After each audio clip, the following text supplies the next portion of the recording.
শরৎকাল মানেই কি বিষণ্ণতা আর ঝরে পড়া পাতার দিন? কবি জন ক্লেয়ারের কাছে কিন্তু ব্যাপারটা মোটেও তেমন ছিল না। তার অটম কবিতায় তিনি ঋতুকে দেখেছেন একদম অন্য চোখে, প্রাণশক্তিতে ভরপুর, জীবন্ত একটা রূপে। চলুন আজ আমরা সেই অসাধারণ দৃষ্টিভঙ্গির গভীরে ডুব। আচ্ছা, শরৎ এই শব্দটা শুনলে আমাদের মনে কি ছবি ভেসে ওঠে? বেশিরভাগ সময় তো ধূসর আকাশ, ঝরে পড়া শুকনো পাতা আর কেমন একটা মন খারাপ করা শান্ত পরিবেশ, তাই না? কিন্তু জন ক্লেয়ারের জন্য ছবিটা ছিল একদম অন্যরকম। আমাদের এই সাধারণ ধারণার ঠিক উল্টো দিকে হেঁটেছিলেন তিনি। কবি জন ক্লেয়ার এই ঋতুর মধ্যে দেখেছিলেন এক অসাধারণ গতি আর জীবন। মানে যেখানে অন্যেরা স্থিবিরতা দেখে, তিনি সেখানে এক ছন্দময় নাচ খুঁজে পেয়েছিলেন। ক্লেয়ারকে কিন্তু কৃষক কবি বা পেজেন্ট পোয়েট বলা হতো। কেন বলুন তো? কারণ তার কবিতায় ওয়ার্ডসওয়ার্থ বা শেলির মতো বিশাল পাহাড় কিংবা উত্তাল সমুদ্রের গর্জন খুঁজে পাওয়া যায় না। তিনি সৌন্দর্য খুঁজে নিতেন একেবারে সাধারণ মাটির কাছাকাছি জিনিস থেকে। গ্রামের মেঠো পথ, গোবরের ঢিবি, এমনকি ঘোট ঘোট করতে থাকা শূকরের দলের মধ্যেও তিনি এক অন্যরকম সৌন্দর্য দেখতেন। এটাই ছিল তার চেনা বাস্তব পৃথিবী। তো চলুন প্রথমে একটু দূর থেকে দেখি। ক্লিয়ার কবিতাটা শুরু করছেন প্রকৃতির এক বিশাল অপ্রতিরোধ্য শক্তি দিয়ে, আর সেটা হলো বাতাস। দেখা যাক কিভাবে এই বাতাসই পুরো দৃশ্যপটে এক অসাধারণ গতি নিয়ে আসে। শুনুন, কবিতাটা শুরুই হচ্ছে কি দারুণ এক গতির চিত্রকল্প দিয়ে। আমি ভালোবাসি সেই দমকা হাওয়া যা সারা দিন ধরে জানালার কাঁচ নাড়ায় আর শ্যাওলা পড়া এলম গাছ থেকে বিবর্ণ পাতাগুলো কেড়ে নেয়, জানালার শার্সির পাশে ঘুরপাক খাওয়াতে খাওয়াতে আরও হাজারো পাতার সঙ্গে গলির পথে নামিয়ে দেয়। এই দমকা হাওয়া শুরুতেই যেন আমাদের চোখের সামনে পুরো দৃশ্যটা জীবন্ত করে তুলছে। এখানে কেসমেন্ট শব্দটা খেয়াল করার মতো। এর মানে হলো এমন একটা জানালা যা দরজার মতো একপাশে কবজা দিয়ে আটকানো থাকে, আর দমকা হাওয়ায় এই জানালাগুলোই থরথর করে কেঁপে ওঠে।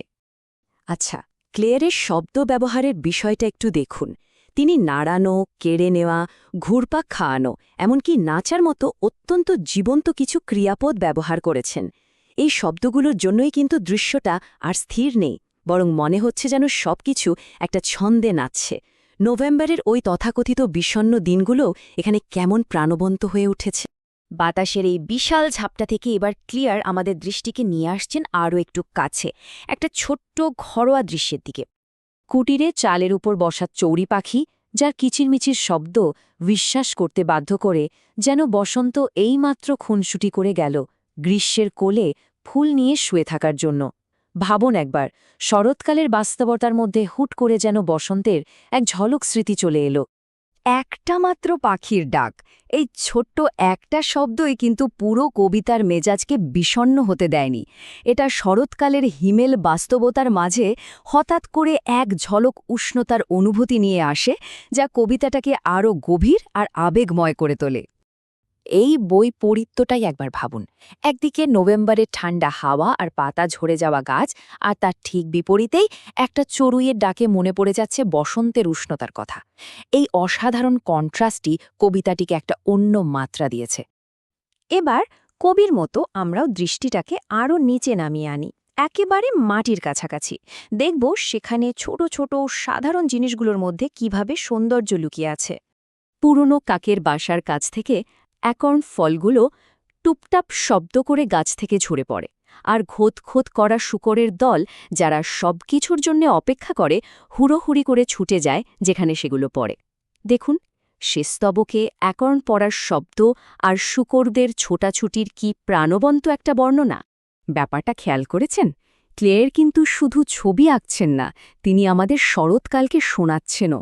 চড়ুইয়ের কিচিরমিচির, মোরগের ডাক, অ্যাকর্ন ফলের টুপটাপ করে পড়ার শব্দ আর শূকরদের ওই ঘোত আওয়াজ, সব মিলিয়ে একটা দারুণ সাউন্ডস্কেপ তৈরি হচ্ছে।